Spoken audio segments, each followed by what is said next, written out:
En nombre del Padre, del Hijo y del Espíritu Santo. Amén. Muy buenos días, muy buenas tardes o muy buenas noches.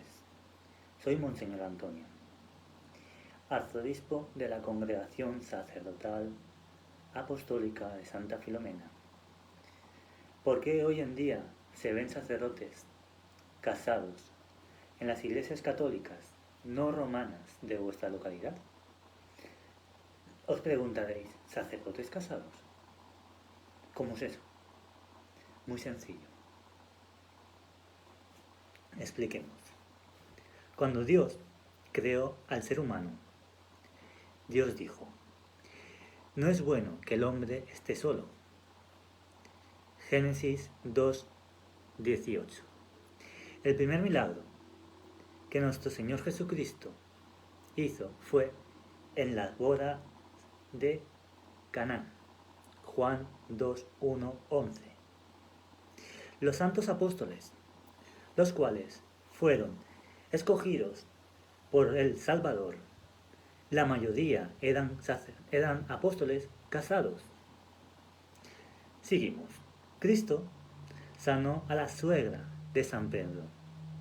Mateo 8, 14, 15. Todos los apóstoles eran casados, menos San Juan. 1 Corintios 9, 5.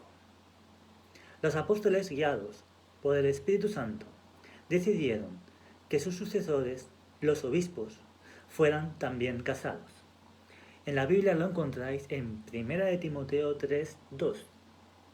Al igual que los presbíteros en Timoteo 1, 6.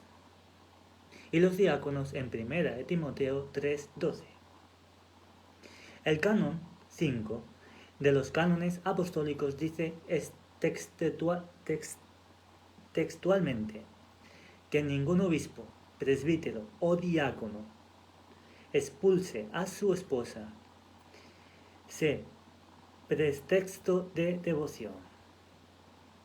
Si la expulsa, que sea excomulgado.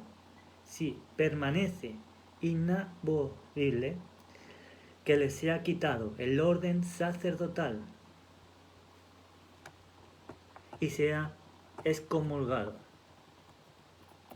Si permanece inamovible, se le va a quitar el sacerdocio y no va a poder seguir ejercer ni comulgar, porque sería excomulgado, ¿vale?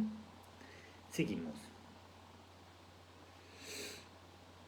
Si así, claramente, el Concilio de Nicea, año 325, después de haber escuchado a San Pafnucio, dictaminó que el clero podía y debía seguir siendo casado, como el Señor Jesús lo había establecido. Al haber escogido hombres casados para el santo ministerio, es decir, los apóstoles. La Iglesia es la esposa, no es la esposa, mejor dicho, de ningún sacerdote, ni de ningún diácono, ni de ningún obispo, ni de los monjes, ni de las monjas. La Iglesia es la esposa de Cristo. Y lo podemos encontrar en Efesios 5, 22, 27 y en Apocalipsis 19, 7, 9. Seguimos. San Juan Crisóstomo enseñó. San Pablo escribió para cerrar la boca a los herejes que condenaban el matrimonio y para demostrar que el matrimonio no solo es una cosa que condenan o acaban siendo inocentes, pero también tan honorable que se puede llegar a ser un obispo casado. Se puede encontrar en la homilía segunda de la Epístola a Tito. San Ambrosio, un santo latino, es decir, católico, apostólico, romano, dijo Si el pasaje de Apocalipsis 14:4 se refiere a la virginidad del cuerpo y no del alma, ¿cuántos santos serían excluidos de esta gloria? Porque todos los apóstoles, exceptuando a Pablo y Juan, eran casados. En eso enseñaba el San Ambrosio. Dijo eso. Seguimos. San Ambrosio explicó: ¿quién en la iglesia el matrimonio honrado y no la llenaran de guardadores, de codiciosos y de coviñas, es decir, protestando contra el orden de Gregorio VII, ordenando el celibato del clero latino. Es decir, Gregorio VII ordenó, implantó, más bien, ordenó, depende de cada país, se dice de una manera o de otra, el celibato clerical dentro de la iglesia latina, es decir, iglesia que actualmente se conoce como iglesia católica, apostólica y romana. Fue implantado el celibato.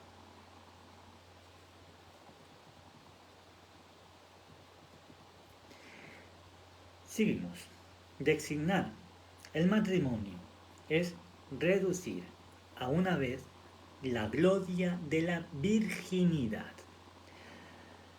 Al lograrlo es realizar a la vez la administración que corresponde a la virginidad.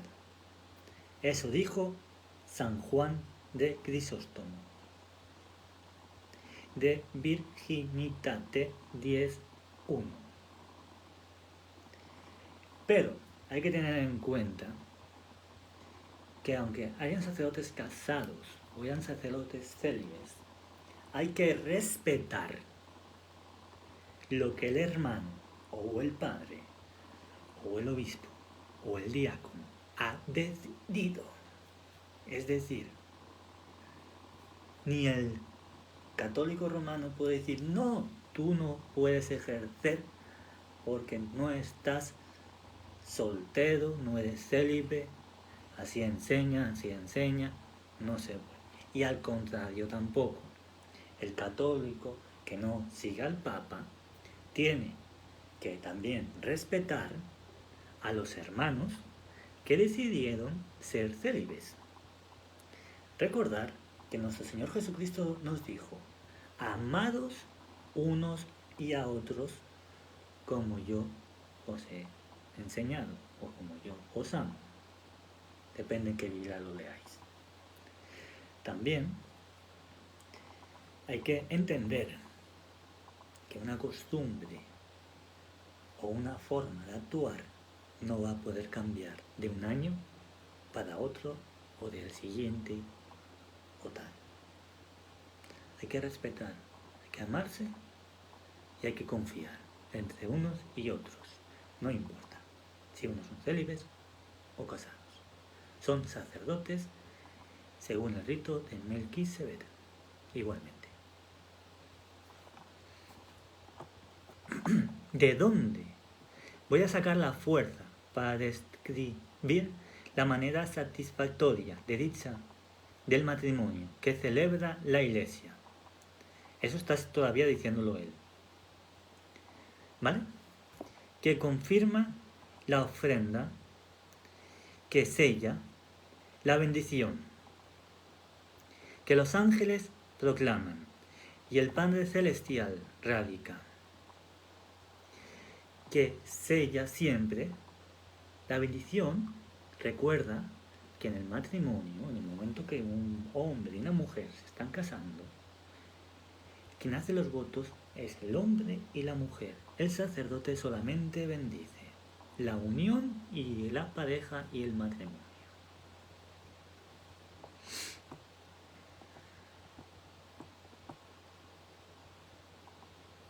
que los ángeles proclaman, y el Padre Celestial radica, que el matrimonio, el de dos cristianos unidos sin importar denominación,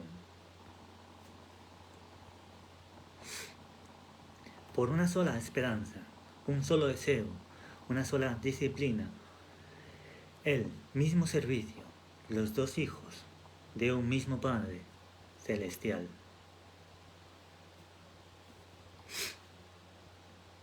Servidores del mismo Señor Jesucristo, nada los separará, ni el espíritu ni de la carne. Al contrario, son verdaderamente dos en una sola carne, donde la carne es una, también es uno el espíritu. Tertuino AD U Soden 2867. Eso sería una pequeña explicación por qué encontramos sacerdotes católicos no romanos casados fuera de la iglesia, la que todo el mundo conoce. Que Dios Todopoderoso os bendiga y os colme de todas bendiciones en nombre del Padre, del Filis, Spiritus Sancti. Amén.